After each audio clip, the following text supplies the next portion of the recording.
घोडबंदर मार्गावरील कासरगोडोली भागात रविवारी दुपारी रस्त्यावरील खड्ड्यांमुळे वाहतूक कोंडीचा सामना वाहन चालक आणि प्रवाशांना सहन करावा लागला। कासरगोडोली ते डोंगरीपाडापर्यंत वाहनांच्या रांगा लागल्या होत्या, त्यामुळे ठाण्याहून घोडबंदरच्या दिशेने वाहतूक करणाऱ्या प्रवाशांचे हाल झाले। अवघ्या 5 मिनिटांच्या अंतरासाठी वाहन चालकांना अर्धा तास लागत होता। दरम्यान घोडबंदर मार्गावर पडलेल्या खड्ड्यांमुळे काँग्रेसनं खड्डे भरो आणि भीक मागो आंदोलन केलं होतं। घोडबंदर मार्गावरील कासरगोडोली येथील मार्गावर ठिकठिकाणी खड्डे पडले आहेत, त्याचा परिणाम येथील वाहतूक व्यवस्थेवर होऊ लागलाय। काल खड्डे आणि पाऊस यामुळे कासरगोडोली ते डोंगरीपाडापर्यंत वाहनांच्या रांगा लागल्या होत्या। त्यामुळे ठाणे भिवंडी येथून घोडबंदर, बोरिवली, वसई विरार, मीरा भाईंदर आणि गुजरातच्या दिशेने वाहतूक करणाऱ्या वाहन चालक आणि प्रवाशांचे हाल झाले। येथील वाहतूक संथ असल्याने वाहन चालकांना अवघं 5 मिनिटांचं अंतर पार करण्यासाठी किमान अर्धा तास लागत होता। घोडबंदर येथील कासरगोडोली आनंदनगर भागात नागरी वस्ती असल्यामुळे कामानिमित्तानं बाहेर पडलेल्या नागरिकांनाही या कोंडीचा सामना सहन करावा लागला।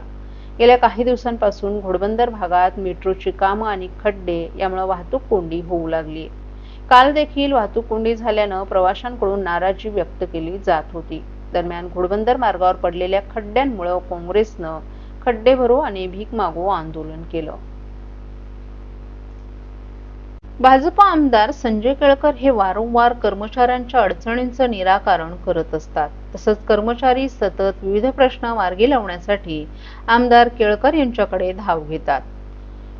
2 जानेवारी 2025 रोजी प्रशासनासोबत झालेल्या मोठ्या बैठकीत अजेंड्यावर असलेले विविध विषय मार्गी लागताना आता दिसून येत आहेत। यामध्ये जून महिन्याच्या पगारासोबत वाहतूक भत्त्याचा फरक 5,000 कर्मचाऱ्यांना प्रत्येकी सुमारे 60,000 रुपये इतका मिळालाय। त्यामुळे कर्मचाऱ्यांमध्ये आनंदाचं वातावरण निर्माण झालंय।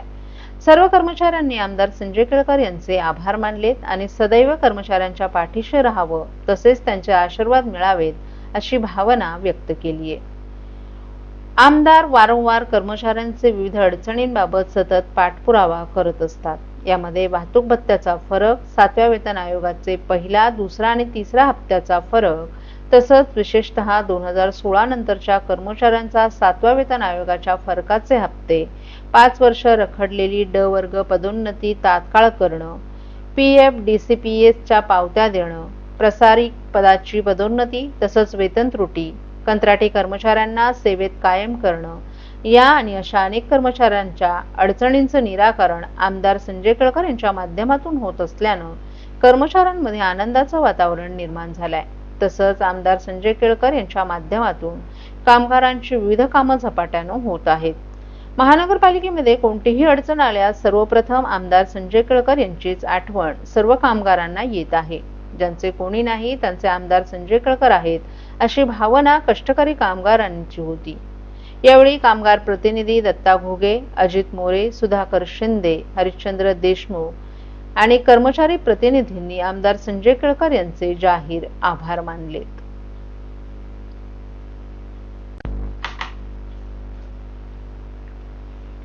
आगामी 9 जुलै रोजी आमदार संजय केळकर यांचा वाढदिवस कार्यकर्ते, पदाधिकारी विविध लोकोपयोगी उपक्रमांच्या माध्यमातून सेवा दिवस म्हणून मोठ्या उत्साहात साजरा करीत असतात। मात्र वाढदिवसाच्या शुभेच्छा देणारे होर्डिंग्स, फलक, बॅनर न लावता त्या पैशांमधून गरीब गरजू विद्यार्थ्यांना मदत करण्याचं विनम्र आवाहन आमदार संजय केळकर यांनी केलं आहे। आमदार संजय केळकर यांचा वाढदिवस शुभेच्छांचे होर्डिंग्स आणि बॅनर न लावता ठाणे शहरात लोकहिताचे अनेक उपक्रम राबवून सेवा दिवस म्हणून साजरा होत असतो। शहरात प्रभागात झालेल्या विकास कामांची, योजनांची, उपक्रमांची माहिती फलक आणि बॅनरद्वारे दिली जाते।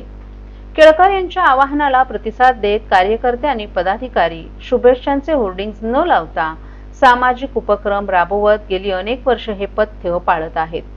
यंदाही 9 जुलै रोजी आमदार संजय केळकर यांचा वाढदिवस सेवा दिवस म्हणून सामाजिक उपक्रमांनी साजरा होणार असून त्याचं नियोजन करण्यात आले।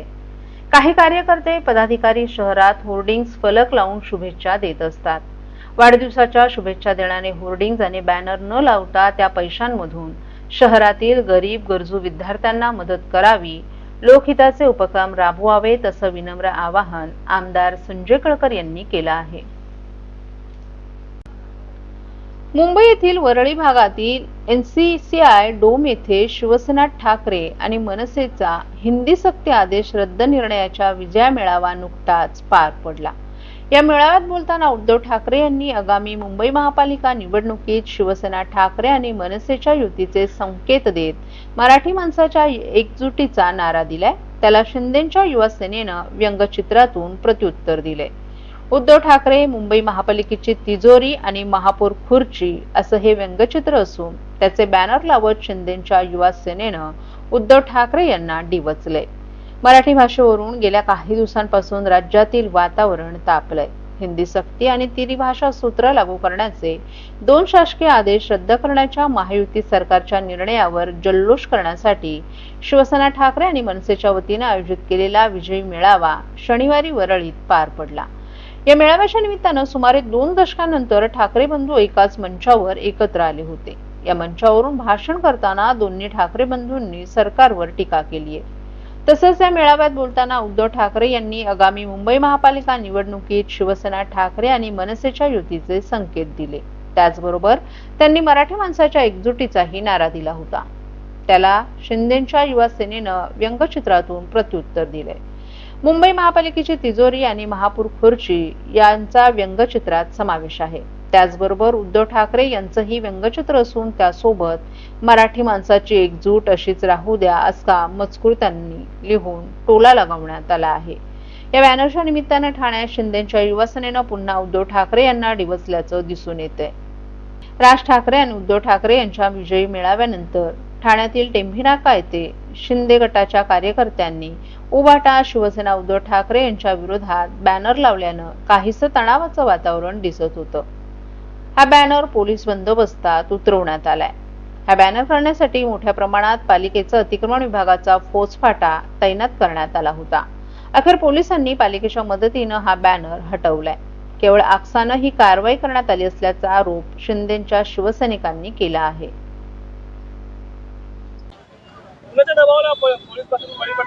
पोलिसांना विचारा तुम्ही, पोलीस आता एकाच बॅनरवरती तुम्ही कंप्लेंट करता आणि राव साहेब दररोज उठून सकाळी भोंगा वाजवत आहेत, काय बडबड करतायत, कोणाबद्दल काही बोलतायत, काही सांगतायत। त्यांच्याबद्दल तुम्हाला काय तुम्ही कधी हे नाही केलं, ऍक्शन नाही घेतली? काय कारण दिलं पोलिसांनी बॅनर काढायचं? पोलिसांनी सांगितलं की बाबा बॅनरला परमिशन नाही म्हणून। आता एवढे ठाणे महापालिकेच्या हातीमध्ये सगळे बॅनर लागतात। हो बॅनर काढू नका, कशाला बॅनर काढताय? बॅनर काढू नका, हो बॅनर नका काढू, बॅनर नका काढू, हो बॅनर नका काढू, बाजूला बॅनर नका काढू तुम्ही, बॅनर नका काढू। गेल्या काही दिवसांपासून शहरात वाहतूक कोंडीमुळे नागरिक हैराण झाले आहेत। ठाणे पोलिसांनी वाहतुकीसंदर्भात अडचणी असल्यास नागरिकांसाठी मदत क्रमांक जाहीर केलेत। वाहतूक शाखेच्या 18 उपविभागांसाठी 18 क्रमांक प्रसारित करण्यात आल्याची माहिती ठाणे पोलिसांनी दिली आहे। ठाणे शहरात विविध प्रकल्पांची सुरू असलेली कामं, खड्डे यामुळे होणाऱ्या वाहतूक कोंडीमुळे नागरिक हैराण झालेत। घोडबंदर मुंबई नाशिक महामार्ग, पूर्व द्रुतगती महामार्गावर दररोज वाहतूक कोंडी होत आहे। वाहतुकीसंदर्भात काही अडचणी आल्यास नागरिक एक्स या समाज माध्यमांद्वारे पोलिसांसोबत संपर्क साधत असतात। परंतु आता ठाणे पोलिसांनी ठाणे ते बदलापूर आणि भिवंडी शहराच्या 18 उपविभागांसाठी 18 मदत क्रमांक जाहीर केलेत। ठाणे पोलिसांकडून आयोजित केलेल्या डिजिटल वारी या उपक्रमात या मदत क्रमांकांचा शुभारंभ करण्यात आलाय।